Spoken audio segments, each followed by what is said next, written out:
Esse vídeo é uma resenha crítica do livro A Droga da Obediência, do Pedro Bandeira. Bom, os personagens principais do livro são os caras. Quem são os caras? Eles são uma sociedade secreta, basicamente, dentro da escola elite. Eles resolvem casos secretamente. Os integrantes são Magri, Kalu, Miguel e Crânio. Mas, no início do livro, acho que... é no primeiro capítulo, inclusive, um menino chamado Chumbinho, ele meio que descobre onde que é o esconderijo secreto dos caras. Tipo, depois de muito tempo que ele tava procurando, observando eles, espionando, ele descobriu onde é o esconderijo e ele meio que interceptou uma reunião dos caras. Ele chegou lá do nada e ele falou que ele queria entrar pro clube, e daí eles resolveram aceitar. Bom, no início, o Miguel, que é o líder do clube, ele achou que ele resolveu aceitar ele, tipo, só por começo. E depois ele ia falar pra ele sair.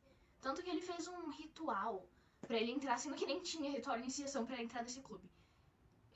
Ele meio que fez um pacto de sangue com ele, no qual ele furou a ponta do dedo do Chumbinho e fez o pacto. O Chumbinho ele ficou um pouco assustado nesse momento, mas depois ele simplesmente encarou isso, porque ele queria muito entrar pra Sociedade Secreta. E tanto que ele fez um live drama depois, por causa do furinho no dedo, que ele... a mãe dele fez um curativo enorme, sendo que era só um furinho na ponta do dedo. Isso serviu, tipo, muito mais tarde. Esse curativo, ele ajudou bastante mais tarde. O livro inteiro, ele gira em torno da droga da obediência. O próprio nome do livro já é a droga da obediência. Bom, os caras, eles acabam descobrindo da droga da obediência depois de uma série de desaparecimentos que ocorreram em várias escolas de São Paulo. Inclusive, ocorreu desaparecimentos lá na própria elite mesmo. Desapareceram 3 alunos. Um deles era o Bronca, o outro era o Chumbinho, e o outro era o Bino, que na verdade ele nem era um aluno, ele só era um adolescente que ele se infiltrou na escola pra passar a droga da obediência pras pessoas, pros alunos dessa escola, pra serem mais alunos sequestrados pra serem as cobaias da Pen Control. E os caras, eles começam a investigar esses desaparecimentos, né? E eles acabam descobrindo o porquê da droga ter sido criada, os efeitos da droga e tal. Eles descobriram... O Miguel basicamente descobriu que a principal função da droga,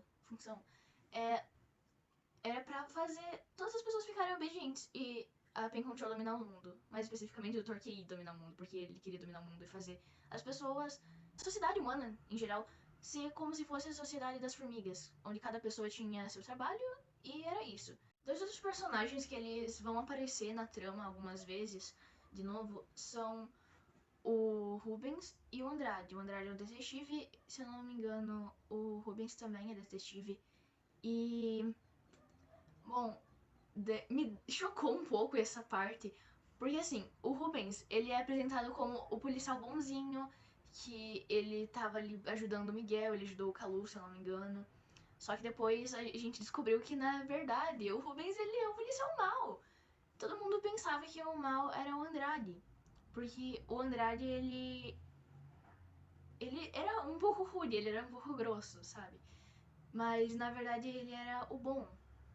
O Rubens era um bandido infiltrado dentro da polícia. Na verdade, ele trabalhava pra Pen Control.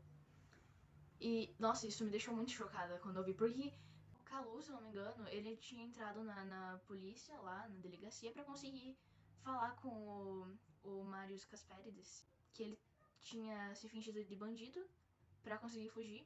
E daí ele foi parar na delegacia. E daí o Calu, ele queria falar com o Marius pra ter uma ajuda pra se infiltrar lá dentro da Pen Control e conseguir resolver todo esse caso. E o Rubens, ele acaba ajudando o Calu. A gente acha que ele vai ajudar o Calu, conseguindo fugir com os dois, mas na verdade era uma armadilha.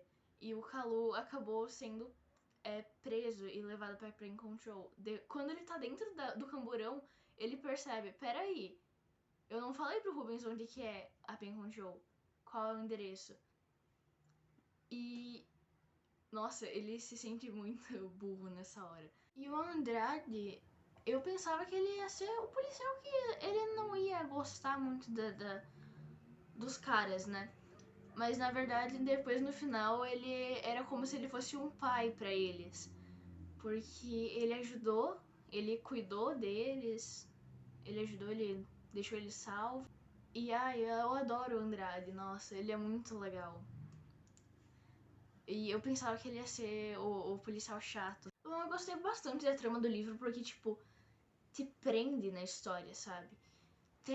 Claro que teve alguns momentos que eu não gostei muito, mas eu gostei bastante da trama. E nossa, todas as reviravoltas que tem nesse livro, por exemplo, nossa, tem uns momentos que você lê e você fica tipo.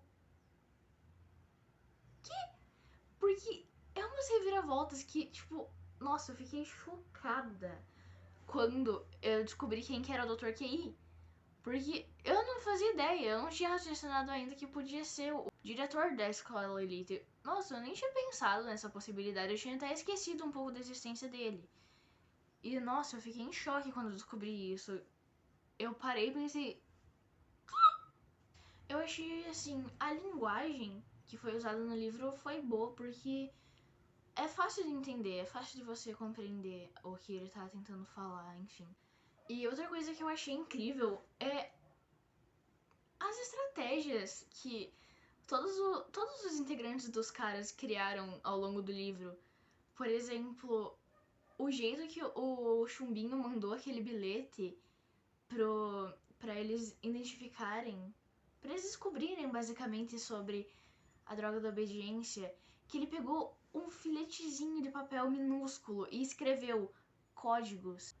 Nossa, eu achei genial o Chumbinho ter tirado isso que eu falei que ia servir mais tarde, o curativo, porque ele tirou o curativo do dedo dele e colocou, junto com o curativo, ele colocou o bilhetezinho que ele tinha escrevido, minúsculo, e ele colocou o curativo no dedo do Bronca. Nossa, isso foi genial, sério. Uma coisa que eu preciso falar é do capítulo 16. Meu Deus, o que foi o capítulo 16? Eu não vou dizer que é o meu capítulo favorito, porque é um pouco trágico e... Enfim, não é meu capítulo favorito, eu nem tenho um capítulo favorito, mas esse foi o capítulo que mais me marcou. Que é o capítulo onde o Chumbinho, ele consegue fazer o Bronca ficar consciente, só que o Bronca, ele acaba surtando. E daí ele sai correndo. Ele tenta fugir, ele quer ir pra casa. Porque ele não sabia o que estava acontecendo. Só que daí os guardas, eles pegam o Bronca e eles simplesmente dão um tiro. Quando eu li, eu pensei, meu Deus, não é possível, eu não acredito que ele morreu. Tanto que eu tive que parar esse capítulo. Literalmente, eu li o capítulo, eu tava assim, eu li o capítulo, eu fechei e eu fiquei uns 5 minutos assim. O que acabou de acontecer? Nossa, esse capítulo eu fiquei um choque. Mas enfim, como nem tudo são flores, eu tenho algumas críticas negativas sobre esse livro. Primeiro é que eu não gostei muito do final, eu tava esperando bem mais pro final. Eu não queria só o Miguel pensativo pensando, nossa, eu tenho que continuar, a gente tem que continuar. Eu tava esperando muito mais, sabe? Eu achei meio fraco esse final. Tipo, teve bastante coisa chocante acontecendo lá pelo capítulo 28, 29, 27, por aí. Só que o capítulo 30, que é o último, eu esperava mais. Eu esperava alguma coisa um pouco mais... Mas não teve. Eu não gostei muito disso. E outra coisa que eu não gostei muito é que eu tava esperando mais desenvolvimento sobre o crânio e a Magri. Porque eu tava esperando que fosse ter esse romance tipo, mais bem desenvolvido no livro, mas foi muito superficial. Simplesmente eles falaram, tá, eles ficaram juntos. Enfim, eu tava esperando mais coisa.